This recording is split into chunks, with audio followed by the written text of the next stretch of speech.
Hello, good evening, everybody. Gosh, how quick this seems. It seems like I was only on 5 minutes ago. I hope it doesn't feel quite as, it might feel the same way for you too, let me know.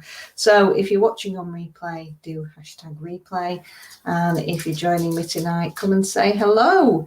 Let StreamYard know who you are so that I know who you are. And we can go through this self-care session together. So what are we going to be looking at today? We are going to be looking at layers of emotions and how they build up. And then what do we do with them? Because these emotions have been building up for a very long time inside us. And of course, when we're young, we don't really know what to do with that build-up of emotion. So if it's not exercised itself out of our system, then it sort of stays stuck for quite a while, sometimes for decades and decades.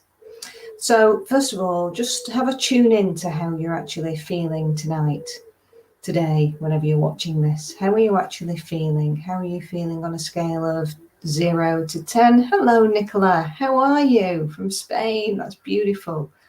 Thanks for tuning in, my darling. So we're just saying, how are you feeling today on a scale of 10 being yuck, really yuck, and 0 being not feeling anything, and then plus 10 being fantastic. So that's a really wide scale. Where do you think you are on that scale emotionally and physically? So have you got any physical aches, pains, tension? If you have, then that will be going up to the sort of, it's not a plus, okay? We're going to put that on a minus with those little aches and things.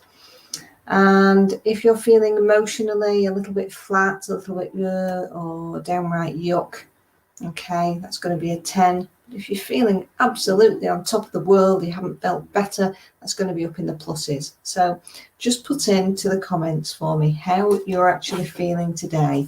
Just tune into your body, just give yourself a few seconds. Just close your eyes, have a few deep breaths, and just body scan.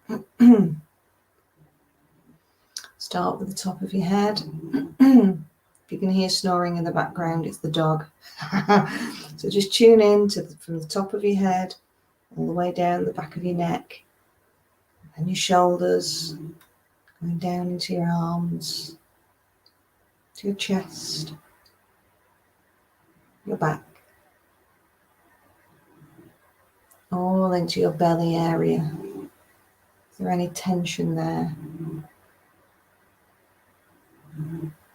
All the way down your spine, into your back, your muscles, into your discs, over your hips,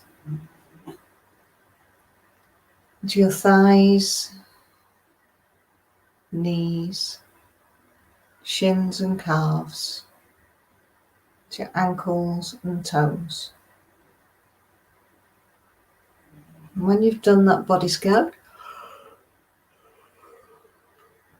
you might like to yawn like I have, because just allowing yourself time and that minute of actually scanning your whole body of how it's actually feeling is actually going to start releasing some tension.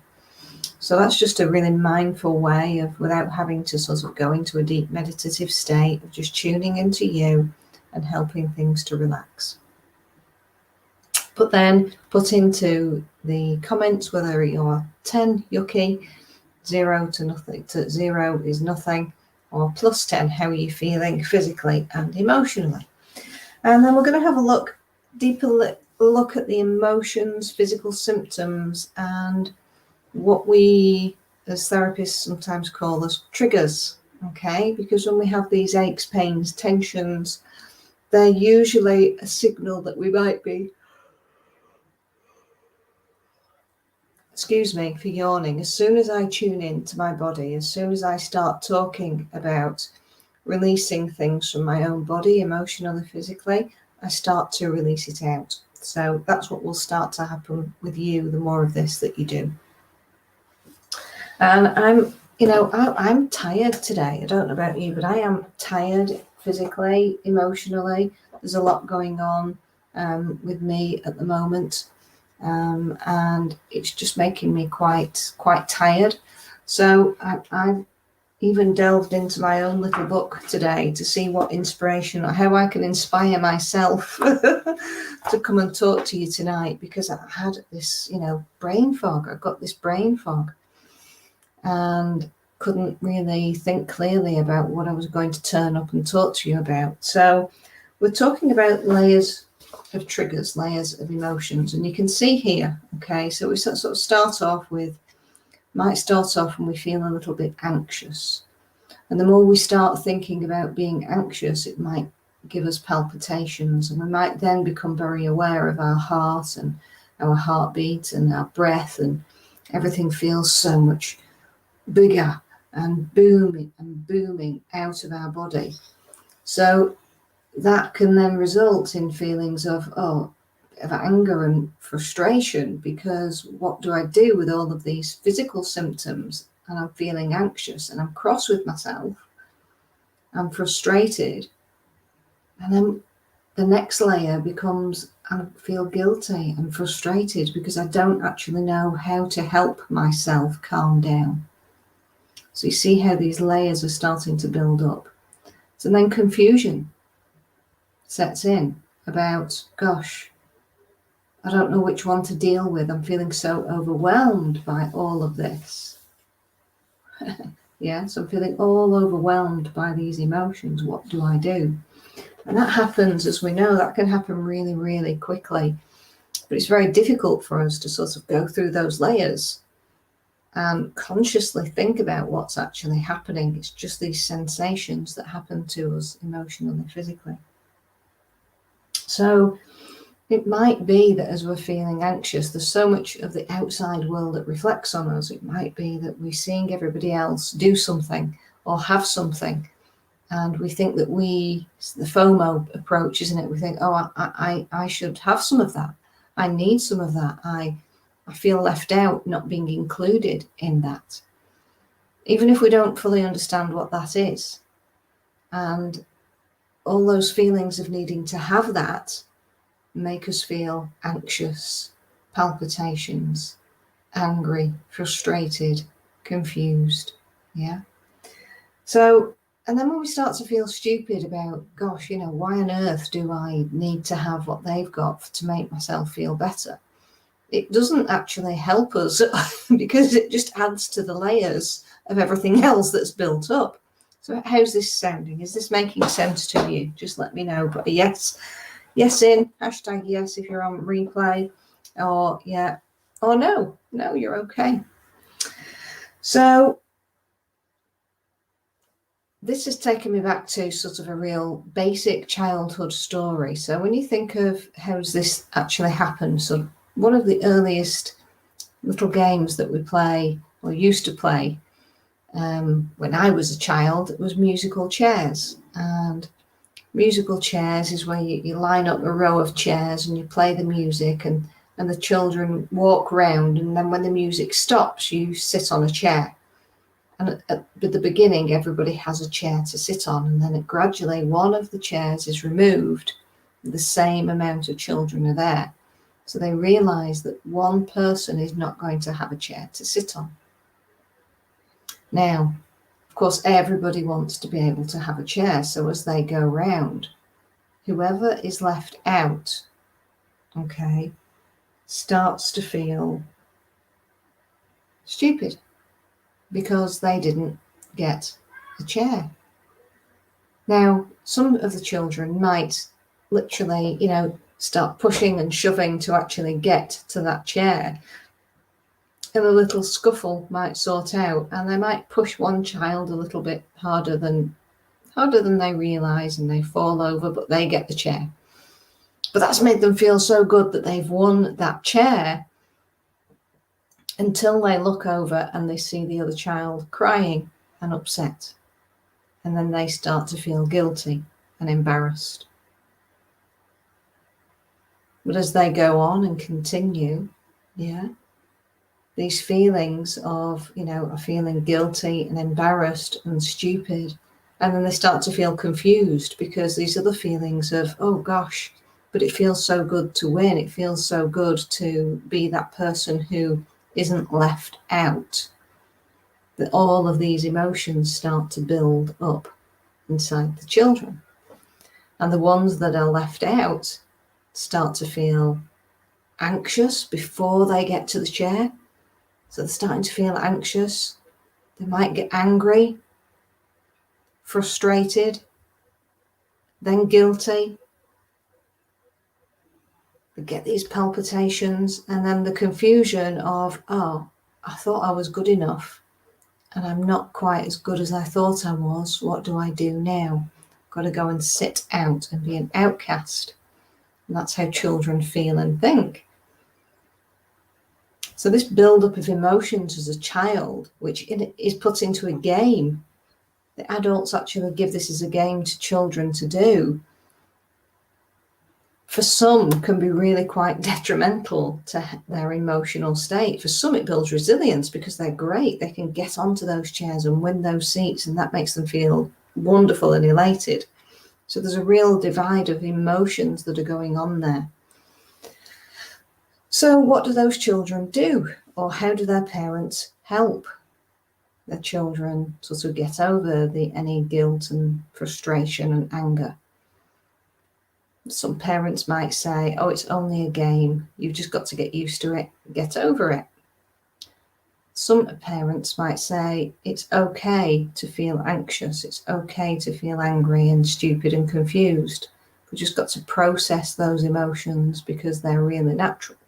But once you process them and allow them to just go through you and you can let them go, you know now what those emotions feel like, and we don't need to hold on to them in our body anymore, because otherwise they get stuck inside us, much like I was talking about last night. So that's how the layers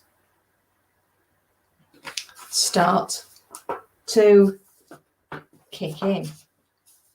And as they kick in, so I'm just going to be looking at my book here for a second. And as we get older, okay, the memory of those situations in our own life don't necessarily come back head on. For some of us, it might be that recollection of having to stand up and do that talk at school. It was so embarrassing. You still remember it to this day.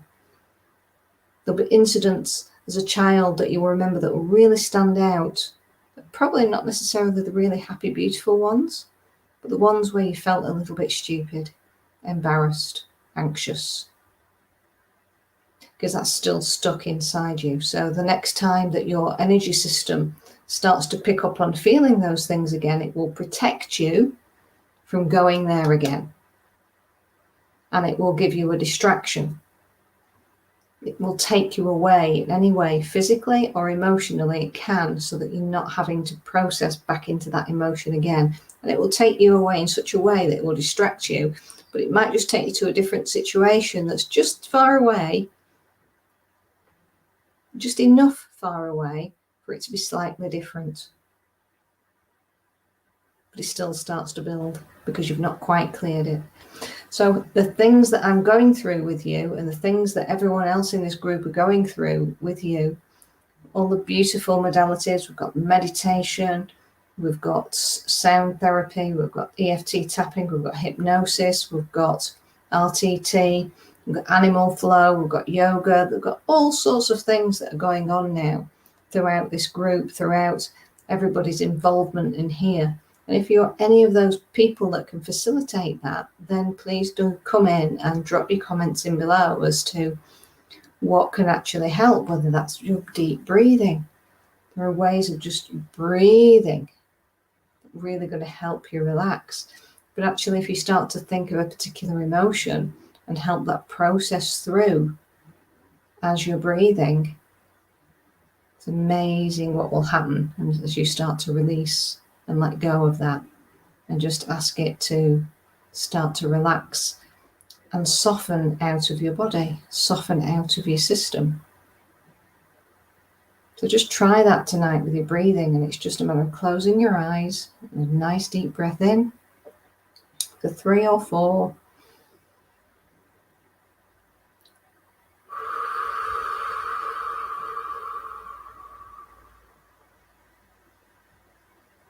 Okay, so just do that once or twice.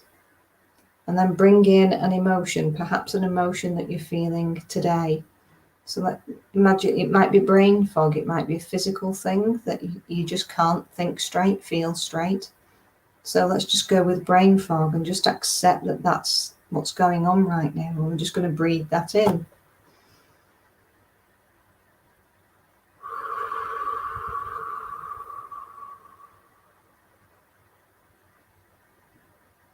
And just really accept that you're feeling that brain fog right now and you've had it all day. So just accepting that it's been there with you all day. Accepting that it's been in you with all that breath in. And then it's asking it to soften out of you, just soften.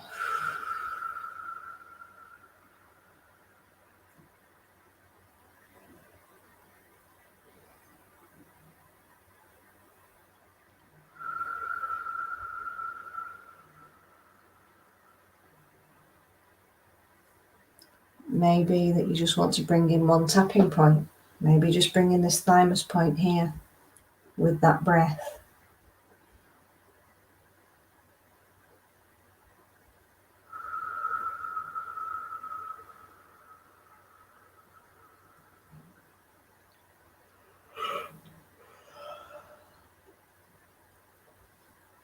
And just do that between 5 and 10 times and just see how it makes you feel.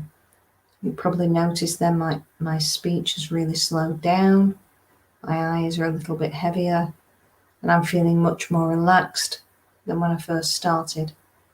So hopefully it'll help you and you'll feel similar emotions too.